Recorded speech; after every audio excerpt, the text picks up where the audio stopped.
decision that could cost their son his life.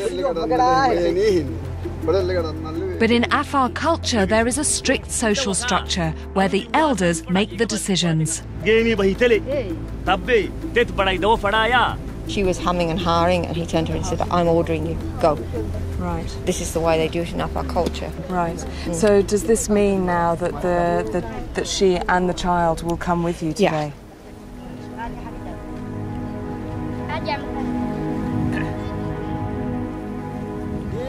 In a way, it's the thing that we have so completely lost in the West, which is that absolute respect for the elder members of the community. Whether you're directly related to them or not, if that elder of the village speaks, you have to do what they say unquestioningly, and that's what happened. With the decision made, the parents have just a couple of minutes to gather their belongings and say their goodbyes.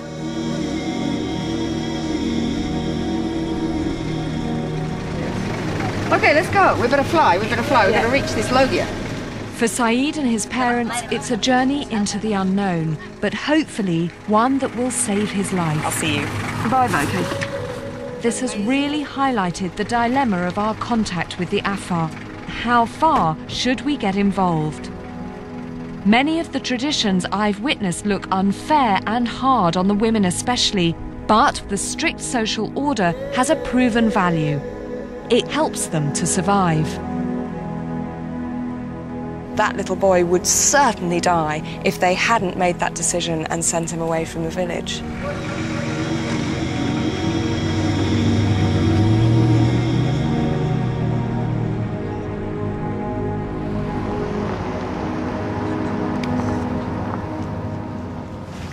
Bye-bye, Fatima. Having said my goodbyes to Valerie and the kids, it's time for all of us to take our leave of Kusawat. Because we're heading off to join Dougal for the last great stage of his science mission at the Erta Ale volcano,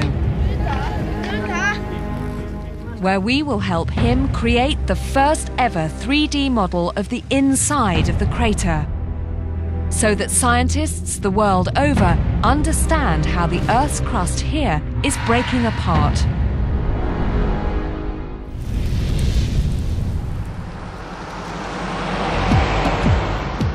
The next morning, we're off at first light. We're aiming to meet up with the science team who've spent 2 days driving up from the salt lake at Afdira. And after hours squashed into hot, sweaty 4x4s, the whole team is together again at last. How are you? Mate? But our fun doesn't last long. Erta Ale Base Camp is still a long way off. Will we miss the dust, the sandstorms and the whirlwinds? I doubt it. We're heading that way, to the base of Erta Ale. There we'll be camping on lava, a very different thing. It's the final leg of our adventure.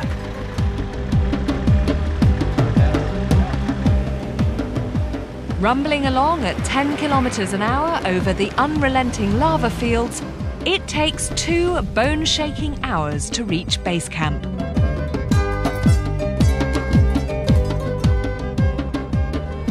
We're now at the base camp for Erta Ale, and the whole team are back together. You can see them in the background all catching up. What have you been up to? What have you been up to?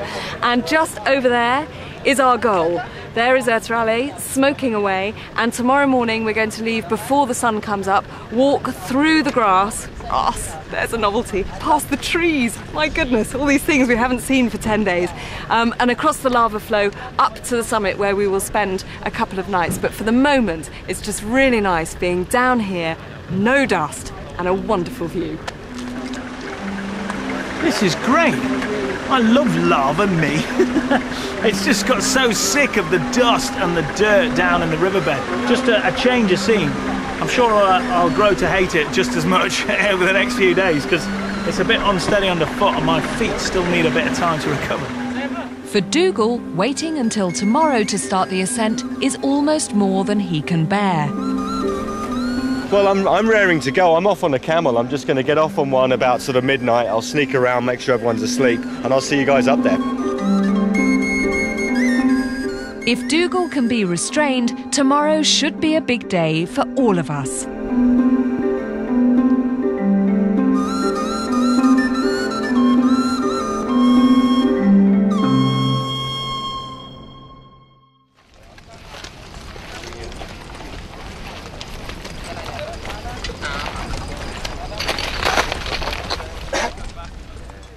It's a pre-dawn start again, as we are anxious to complete the 18-kilometre trek before the scorching midday sun takes its toll. That's not bad for us.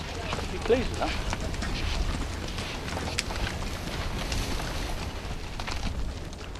The sun's just come up over the lava here, and we're starting to get our first proper views of this astonishing landscape. It's absolutely beautiful and lovely to be walking again.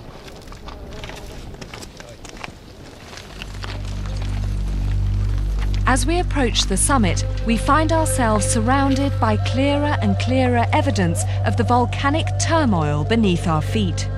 You think you've got spot problems, but all the way along the top of this lava skin, you can see these big, rippled up spot-like features. You've got broken crusts of the skin of the lava. These are literally the zits of the lava world. All the way along this top surface, you've got these little pock marks pushing their way through. This is overpressured lava pushing up through the skin, just like a spot on the top of the skin surface of the lava, and it erupts and pours a little bit of lava out, and that's your spot gone.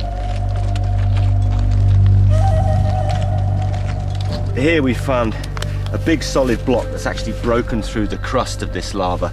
There's an even bigger one behind me there. These are volcanic bombs. That means there's been an explosive eruption on the volcano. So occasionally, when the volcanic system gets bunged up, it's almost like your nose is getting bunged up, your sinus is getting bunged up, and eventually it breaks through, you erupt, and you blow stuff out the top of the volcano. These things will have been ejected high up into the sky and will have fallen down to the ground with a bang.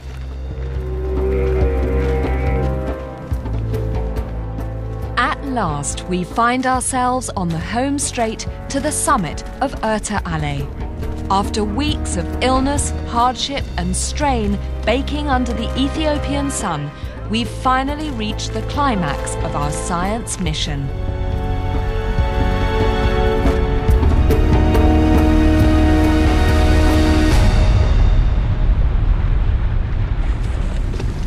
There, dudes, that's excellent.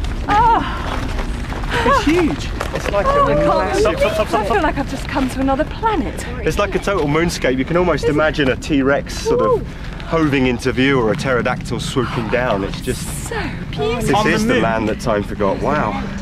This whole rim round the side must be the sort of outer, what we call the outer rim of the volcano. Right. And this stuff in the middle has actually sort of collapsed down when the volcano built up and erupted for the first time. The centre bit would have collapsed. There are two pits inside the great outer crater. The north pit is constantly belching clouds of poisonous gas and is what gives this place its name. Erta Ale means smoking mountain. But we're heading for the south crater. It has an even deeper central crater with a more sinister reputation. The Afar people believe it to be the gateway to hell. Isn't it madness to be going up to a live volcano? I mean, surely this is the thing that people flee from. Yeah, in some cases we are a little bit crazy going to them, but this is the type of volcano that you can actually get some access to. Crazy or not, it is possible to reach the inner rim, the perfect location to scan the whole of the inside of the crater. We just have to cross a sea of cooled lava to get there. The key is to be organised and to plan ahead and to make sure that everything that happens is predetermined and that things are not happening quickly and happening out of control. Mark and Andy have made this route safe here. You see they've fixed the rope down at the bottom and now they have to prospect a route across the lava because it's quite soft on the surface. Finding the right route is the key to making this safe.